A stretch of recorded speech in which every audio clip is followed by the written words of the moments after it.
Thank God, it's Friday.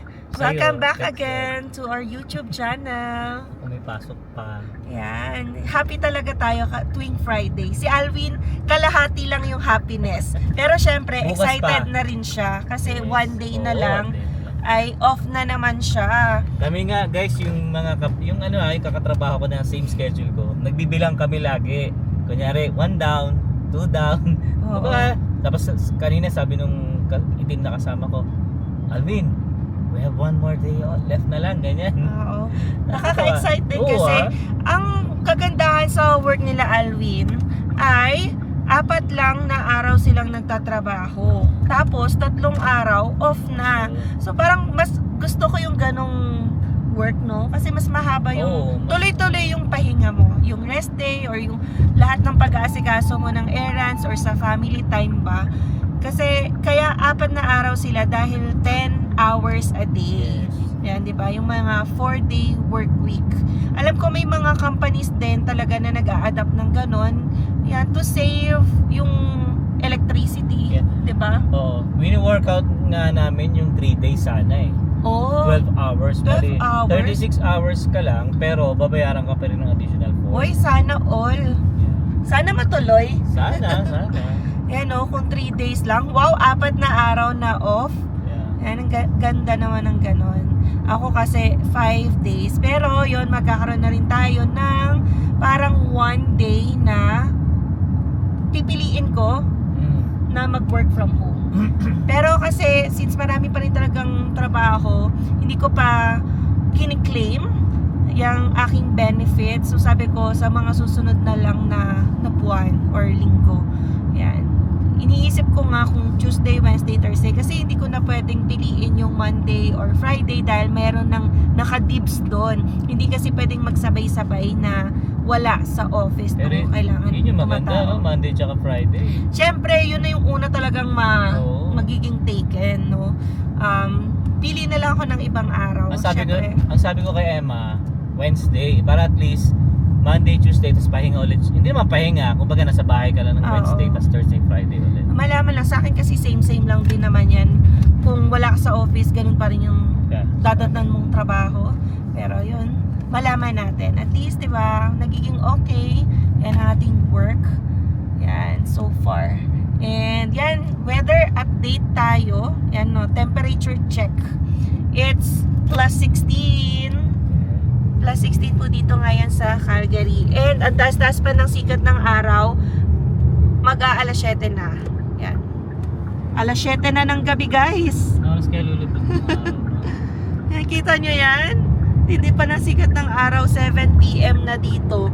So, mas lalo na kapag mga June, July na, Diyos ko, alas 10, may araw pa dito. Ayan, ganun dito kasi kapag summer. Ang nare-realize ko lang talaga, no, parang ang perfect pala pag sa Philippines kasi equal. Yung, alam mo, pag 6, 7 PM gabi na. Hindi yung, oy, pag summer, ganito, magiging mas mahaba yung araw. Walang ganun sa Pinas. Dito ko lang na-experience yun na, ay, may ganito pala talagang season, no?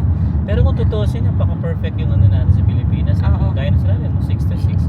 Half talaga. Oo, tas yung weather din, yan, wag lang syempre samahan ng mga bagyo at mga Yun sakuna.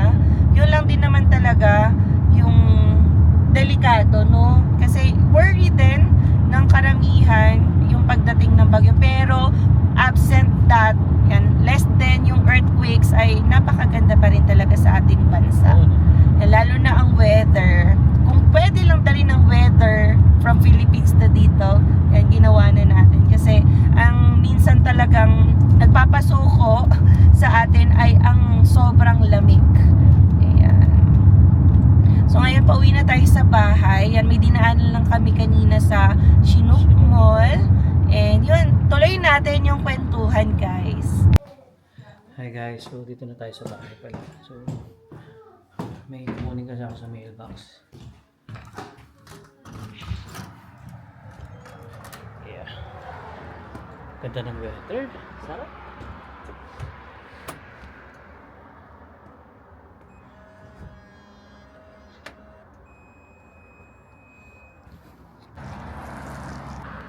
Ayan, so lakad-lakad muna tayo dito guys. May titignan kasi ako dito sa ano, sa kabilang kanto. Ayan. You know, hi. Ito masarap guys pagka ganitong weather na. Pwede ka na maglakad-lakad dito, pwede ka na mag-jogging dito. Ayan. Especially pagka ganitong ano no, Friday. Pero yun nga, dahil nga hindi pa naman ano sa akin ang Friday, Sabado talaga guys, dun yung parang masaya ako pag Sabado na kasi wala ka ng pasok ng Sunday, Monday, Tuesday. Pero sobrang bilis lang ng araw talaga. Isipin nyo, halos March 20 ba? Oh, March 20 na ngayon. Ilang days na lang, papasok na ang April. Ay nako, nasa first quarter na tayo ng taon. Ay, sarap. Sarap ng ganito. Yung lamig sakto lang. Tapos kanina pala guys, pagpasok namin ni Zion, medyo foggy. Pero hindi naman siya sobrang yung malala. Pero foggy talaga. Ayan o. So yung mga puno dito, mga wala pa. Hindi pa nagsipagtutubuan ng mga dahon-dahon nila. Niyaya ko si Zion, sabi ko lakad kami. Ayaw naman. Tinatamad. Isilipin lang ako dito guys sa playground eh. Tuyong-tuyo na talaga. Kasi nung nakaraang araw, niyaya ko si Emma dito, tsaka si Zion. Sabi ko, lakad-lakad kami dito sa may playground na to. Si Emma, pagka ganyan kasi, pag may mga pasok-pasok pa siya, ayaw niya na lumalabas. Gusto niya, pahinga lang niya, relax yung utak niya. Yan. So, pwede ako dumaan dito pala. Oo nga. Ay, doon na lang sa kabila pala. Try natin. Gusto ko lang ma-explore guys itong community namin. Pero dito kasi, nakapaglakad na kami ni Zion dyan. Dito, nakapaglakad na kami dyan. Naglaro na siya dyan eh. Pero tignan natin dito. Kung may daan. Or sarado ba? Sarado siya. Dito pala sarado. Wala palang tagusan doon. So dito lang sa kabila. Ayan. Yan, gusto ko lang makita yung playground kasi.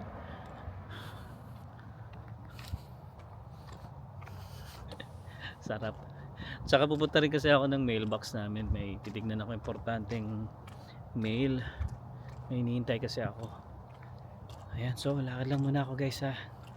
Ito sa mga ganito guys, kapag mga detached yung bahay nyo, yan, may mga bin talaga kayo sa labas ng bahay kasi may pipick up dyan. Unlike dun sa amin, may binabayaran kaming condo fee. So meron lang kami isang location, actually dalawa pala yun, kabilaan yan eh. Doon namin itatapon lahat ng mga basura namin. Yan, dito mapapansin nyo may mga color talaga, black, blue and green. Yan, hindi ko alam kung anong araw nagpipick up dito yung mga basura dito. Yan, so ito guys, yung sa harap namin, or sa gilid namin pala, sorry, sa gilid namin, may mga garahe sila. Yan, sa amin kasi wala eh. So meron silang isang garahe. Tapos, kung dalawa sasakyan mo, dito yung isa sa harap. Yan. So yung harap kasi niyan, yun yung pinapasukan natin dito. Unlike sa amin naman, wala kaming garahe. Pero sila, walang basement to. So parang ang basement niya, yan na. Yung area na yan. So sa amin naman, may basement. Tapos parking pad lang kami. Ganito kasi dito guys, hindi mo makukuha talaga lahat. Unless na mamahalin yung bahay mo. Kompleto, may basement, may parking. Pero normally pag mga ganito, mga build, yan, mamimili ka kung basement or may parking ka. Ayan, so kuha lang tayo ng mail. Hiningal ako ha. Pero okay yan, para at least mas maano tayo, mas maging malakas. Ayan, so kunin ko lang guys yung mail. Check ko lang kasi kagabi chinek ko na rin to, wala eh. So may hinintay kasi kaming importante, so wala pa rin. Dumating lang Walmart at saka TD. Yeah, so wala pa din eh. Yeah, siguro bukas. Kahapon lang kasi sinabi sa amin na may darating daw na mail na importante. So baka siguro bukas or sa Monday pa yon, hindi ko alam eh. Pero wala namang ano ang Canada Post ngayon problema. Alright, so pasok muna tayo sa bahay. Kasi alam ko si Emma guys magluluto ng pansit bihon eh. Nagki-crave daw kasi siya. Alright. A few moments later. Okay guys, so yun nagluluto na yung asawa ko at niready niya na lahat ha. So hindi tayo tumulong dito. Hindi kasi guys, medyo nag-crave tong asawa ko. Gusto niya raw ng pansit bihon. Favorite ko yan. Busy Parang oh. every 2 weeks nagluluto ko ng pansit. Busy naman ang asawa ko oh. Gisa-gisa mo. Gigisa muna siya. Yan. Kamusta ang araw? Okay naman, happy kasi nga Friday. Oo. And feel ko productive naman ako kasi sinagad ko talaga hanggang sunduin mo ko. Anas ka ba pumasok kanina? 8:30 pa rin. Ganun pa rin. Yan. Pero pwede nga ako 9 or 9:30 Oo, kasi 6 ka pa eh. sobra ka sa oras. Pero mas okay kasi na sa akin yung yun, start ko na yung day ko kung wala naman akong ginagawa sa bahay. Yan. So let's go, let's cook. Ano ba? Yung ano, Yung pang saan? ito, yung panggigisa mo ma? Yung Yan mo na, panggisa. Ayan. So, yan, i-timelapse na lang natin guys to habang nagigisa si Emma. yan. Pansit bihon is my favorite. Yes. So, ina-alternate ko siya sa spaghetti. So, bawang muna pala. Pero merong iba, sibuyas muna. Kung anong, saan kayo masaya. Paras lang naman. Yan. Konti lang. Konti lang ayaw ni Alvin ng may nasasayang kasi sa pansit bihon. So, hindi naman maraming lulutuin ko. Yung tama lang. Right. So, ano yan guys, expert na siya dyan. Ilang beses ko na pinag-practice So, na pansit. niready niya na nga yung mga kailangan niya. Oo. Ito yan. Ano Gusto siyang ko yung oyster sauce. oyster sauce, toyo, syempre, asin, paminta. Ito. Diba? Sa kabila, ito, hiniwa-hiwa niya na to. Carrots. Ano nga tawag dito, baby? Ewan ko. Basta yung malapad siya guys na ano. Tapos ito, kanyang repolyo. Tapos ito yung baboy niya papanggisa niya. Tsaka yung sibuyas. Yun lang naman, basic lang naman ng ano eh, ang bihon. Pero madali lang to. Oo, madali lang to. Expert na nga siya dito. Para maiba naman. Para may merienda tayo. Actually, nag-isip siya kung bihon or spaghetti. Bumagsak sa bihon kasi nag-crave sa bihon. Tama din, yan na yung magiging dinner namin ngayon. Tapos bukas naman, wala namang problema kung ano yung ulamin ko. Kahit nga ligo lang ako, itlog, pwede na eh. Kasi last day na rin naman natin yun. Pero yan, bukas magluto tayo ng sa gabi ng sinigang. Oo. Kailangan ko Para na kasi... magamit namin yung gulay. Oo, yung gulay kailangan magamit na rin kasi masasayang na naman pagka nabulok eh. Guys, nagigisa na si Emma. Gisa. Gisa-gisa lang. Gisa muna tayo, guys. So yun guys, no, cut na muna natin to kasi medyo mahahaba tong vlog natin pag pinanood natin si Emma na nagluto ng bihon. So tingnan natin guys mamaya kung ano yung output. Alright. 2,000 years later. Ayan guys, after 1 hour, yan, almost 1 hour, ay natapos na din ang ating pansit bihon. Actually, gulay to na may konting pansit. Naparami pala yung ano ko, repolyo. Pero, tinapings ko muna, hindi pa yan nahalo. Ayan o. Pag nahalo, okay na. At saka, para mas kumain tayo ng maraming gulay. So, yung sahog ko dyan, pork, yan, hindi ako luto pa ng, or pakulo ng manok. Mas madali na kasi sa akin pag pork na lang. Para hindi na ako maghimay-himay for manok. Mas masarap din yun. Tapos yung iba naglalagay din ng atay. Yan, para mas malasa.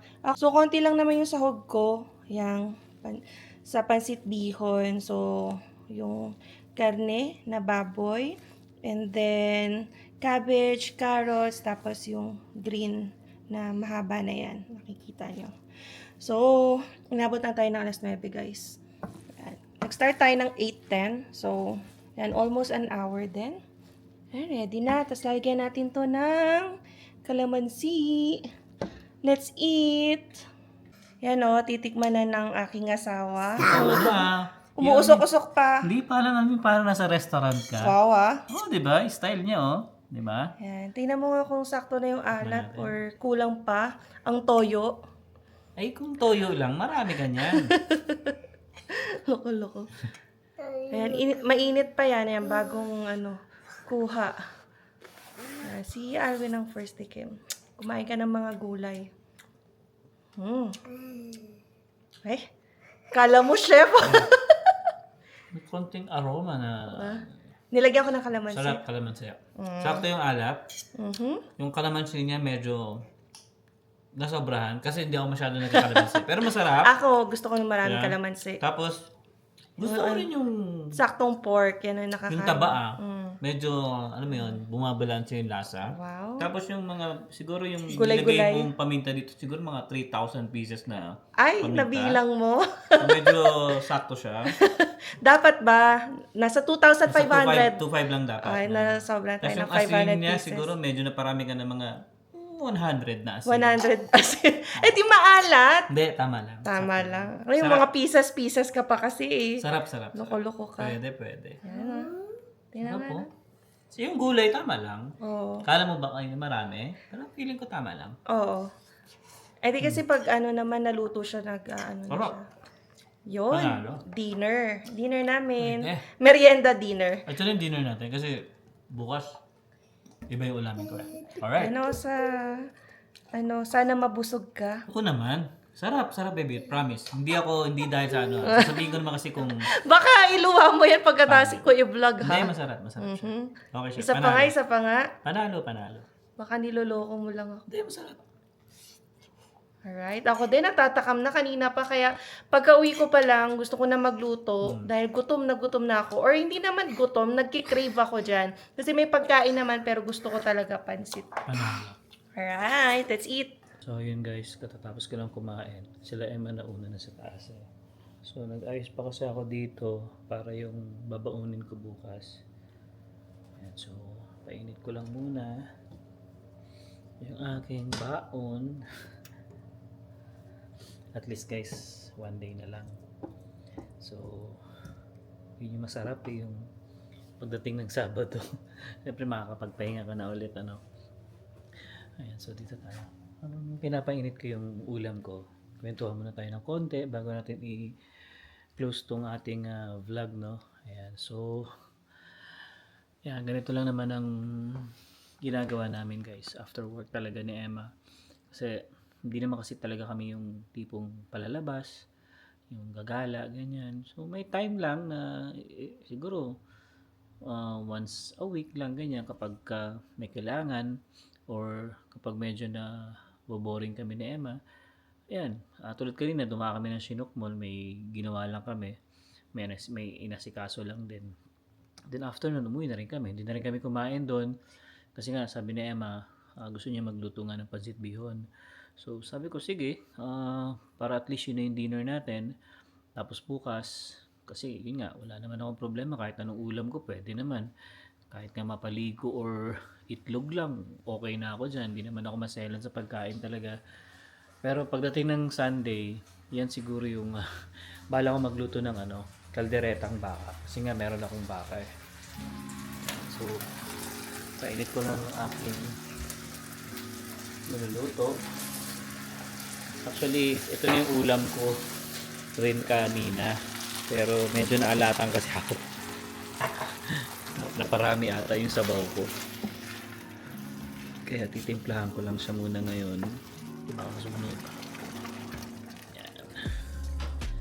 Ayan. So yun nga guys, gaya na sinabi ko, hindi man ako masaya sa pagkain. Iba naman si Emma, hindi naman din talaga siya yung maghahanap ng pagkain. Kung ano yung meron lang din kami, yun lang din yung kakainin niya. Hanggat maaari nga guys, hindi